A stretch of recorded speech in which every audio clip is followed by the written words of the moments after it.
PTV, Telebisyon ng Bayan.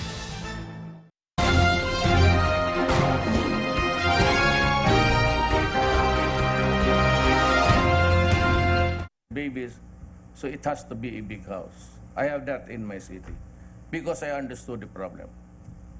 Now, in the matter of drugs, I said, I will kill you. I will simply kill you. Go out of my city. If you want to be alive, just as I'm saying now, if you want peace, drop Cebu. And tomorrow there will be heaven in the Philippines. But when I became president, I did not realize before and then that Cebu has contaminated the country. The last PDEA chief was General Santiago. He came out with the number of 3 million confirmed addicts. In Davao, there were about, I don't know, maybe 4. But when I was elected president and I had all information, I was appalled to realize and to know that there were 4 million addicts already, including the figures of the PDEA last year, and it has breached for the year that I was there as mayor and half of it as president. It breached the number of 1 million. And so we have a population who are drunk with Cebu most of the time, and those who are really insane. Now, see about these critics. You might want to travel back in time, and even a few days before I became mayor, and look at the killings already being perpetrated. I don't know if it was a cleansing process because I fired nine generals of the police who were involved in drugs.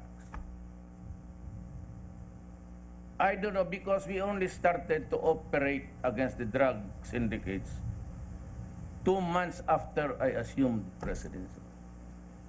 But if you look at the records, there were a lot of killings even on the first 10 days. I don't know what happened. Was it a turf war or an intrigue sowed by, the intelligence community? He was the one who reported to you, things like that. But just the same, 4 million is 4 million.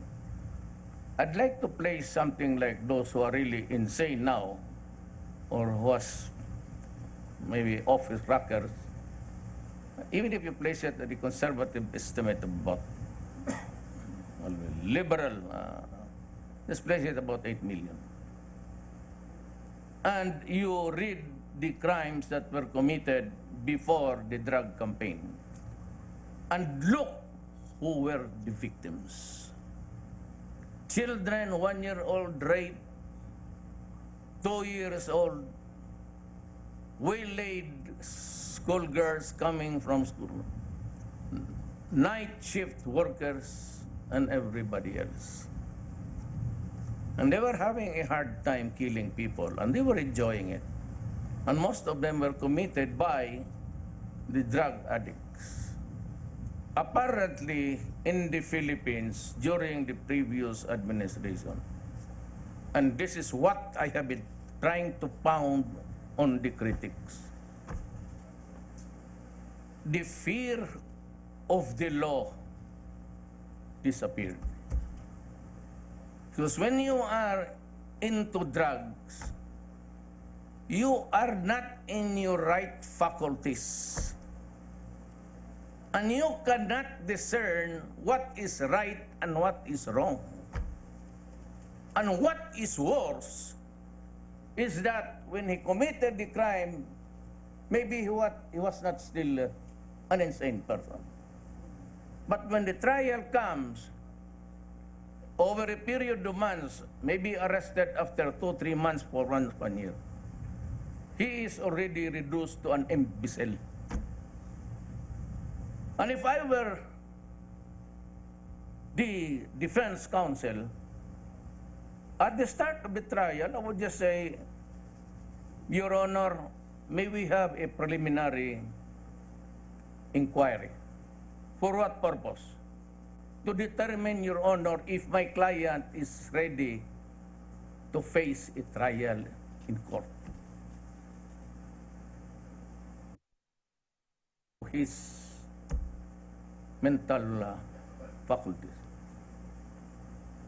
And he would him understand. And say, what's your name? Oh, our plantation was destroyed. So, who's your father? I was there traveling. And the doctor would just say, he was my patient, Your Honor. He's still my patient. He's an insane person. He cannot stand trial. Now, if you count the victims, according to the victim of drug addicts, it's 77,000. Now, you give me a number of about 10,000, but that 10,000 is too much. It is true that many were killed in police operations. And for those who implemented my order, I accept full legal responsibility. The liability is mine and mine alone. Because somebody has to order. Somebody has to give the marching orders for them to operate. You know why? You know why shabu flourished everywhere? Because most of the politicians were already into drugs. Little did we realize that 5 years before, we were already in narco-politic state, and 40% of the basic government unit, the barangay, then you have the municipality, city, province. Most of them, 40% of the total barangays in the Philippines were already into drugs. So it would not surprise you to see the Secretary of Justice, De Lima, still trying to say that she is a political prisoner. Since when have we been prosecuting political personalities? As a matter of fact, they steal the malverse money and they go freely. So I had to, who will now answer for the deaths of this innocent person? And who will now answer for the huge number of 4 million who allowed it in our country to happen? Who? I'm asking who? Because I told them, stop destroying my country, I will kill you. Do not deprive us of the next generation of Filipinos because we need them to run the country, to be the fathers and mothers of our children, so that the Philippines can continue until kingdom come. But if the youth of them or leave them with the same problem, they will be doomed, because we can never be sure if there is somebody who would just say, kill them.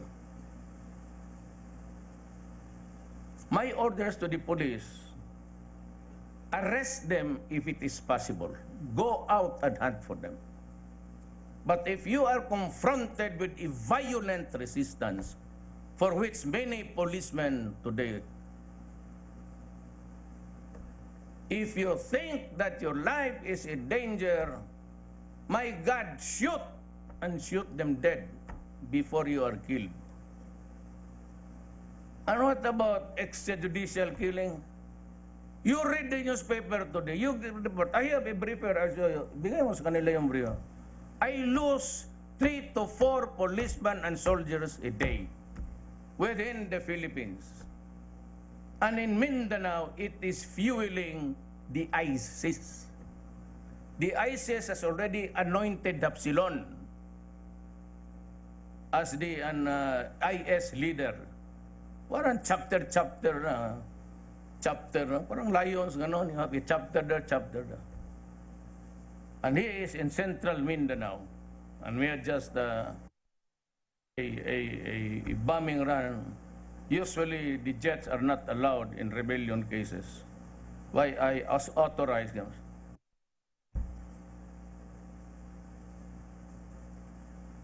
I said, bomb the place. And we're using the air assets now, including against the NPAs. Because, you know, I will not hesitate, really. Just understanding for maybe an ordinary idiot. But if it comes to the issue of my country, the interest of the people, I will not hesitate. I will not even think twice. No. Say that Duterte is planning to declare martial law because he wants to perpetuate himself in power. Let me tell you now, I'm 72 years old. If you think, or if you ask me, am I happy? Excessively happy to be president? Inordinately proud to be president? Tell you, no, I am not.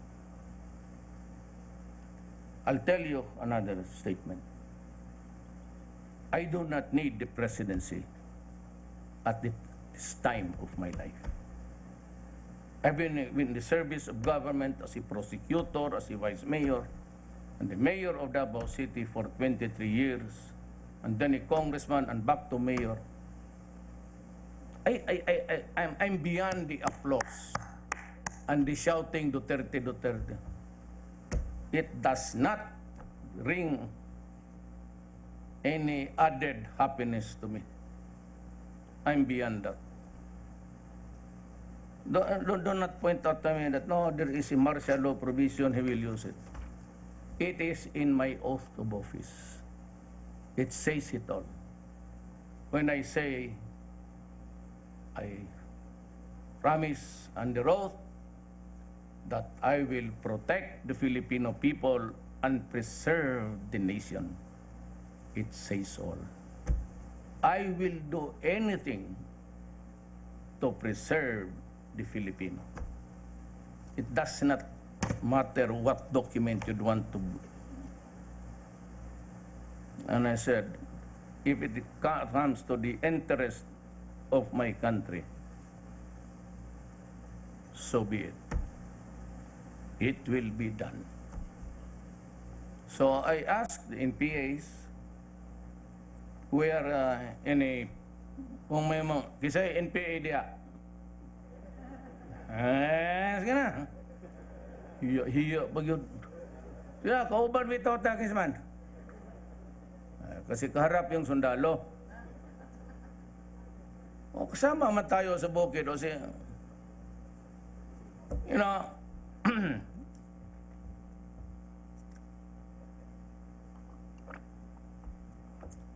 I am left. And that is why we had this excellent rapport when I was still a mayor, a local. And I had to deal with you guys because I have to see the countryside development, and I cannot go there if I fight them. And besides, we share the same horizon about society. I am a leftist. I am a socialist. But certainly, I am not a member of the Communist Party of the Philippines. It's just a party on the extreme left. Mine was to build a city. And look at Davao now. If you guys have been to Davao, kanto na ba mo Davao? Kamo? Pada kay kargata mo sa helicopter. Oh, usa-usa. Grupo-grupo. Pagkataunang mga gwapa.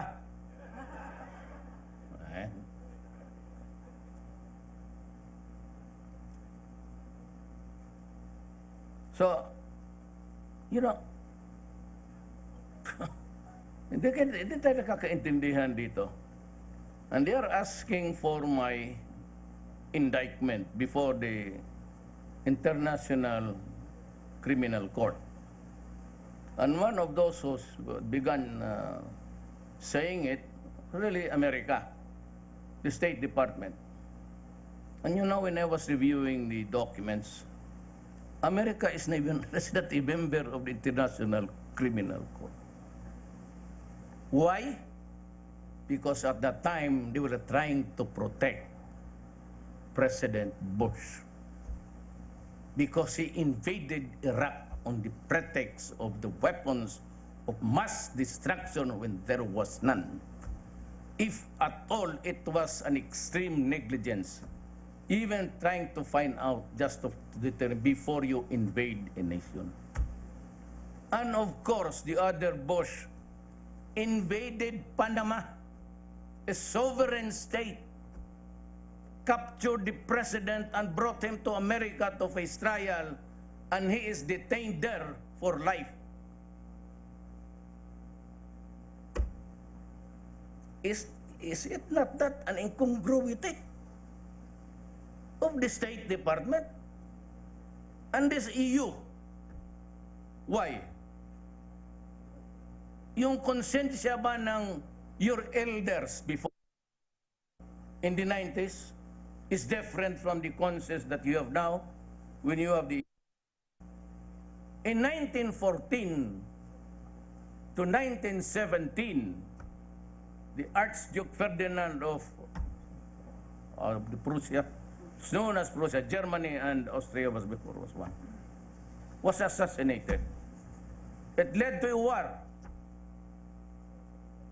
then followed immediately by the Second World War. It was a raucous between Europeans. How many were killed? Well, I'll tell you, 90 million. And you say that we do not do it now. So I ask you, what was the conscience then, and what is your conscience now? And you try to interfere in my work, blaming me for those of the death that are not connected with police work. For those who died in connection with the police operation, and I said that if you are confronted, shoot him. File the case, and I will answer it. If I go to jail, fine. You know, not every Filipino is given a chance to be president. I am the 16th, so I am the lucky of the one of the 16th. How honored am I to be president? I will readily die for the people, for my country. It is good to die for your country. For all, after death is only once. It is not like a short term that sticks out painfully every day. Death is whatever. You can go down if you want. I can shoot me if you want. They would say, the military will remove you, Kudita. Really? Kudita. If you guys want, tell me. I will call you in Malacanang. Allow you take the stage and say, repeat after me. I, General, now member of the junta. Or one of the 7 junta. Okay. The government is yours. Do not kill the other soldiers, my guards, because they are just the same, you're all soldiers. Or if you want to impeach me, go ahead. So it's my destiny. I said I was only supported by Governor Sobiri and another lady here in Mindanao, 2 governors. I will not mention her name, but I tell you, she supported me because of love. See what love can do?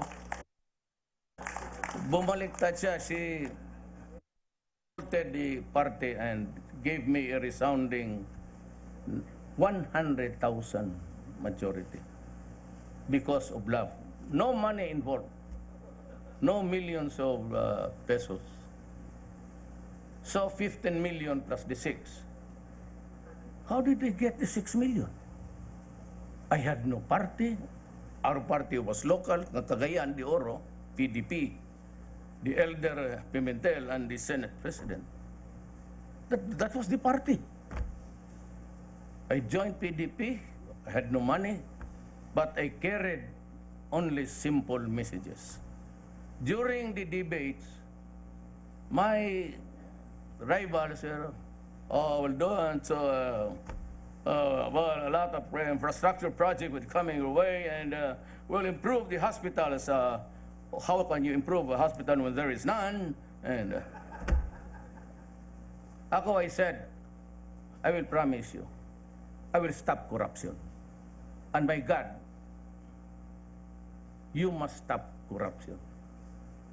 Either you be ready to go out, just like a guy who was with me since 1988.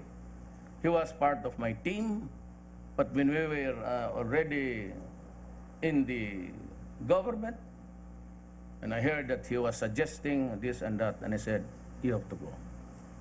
The first week of corruption, it's finished.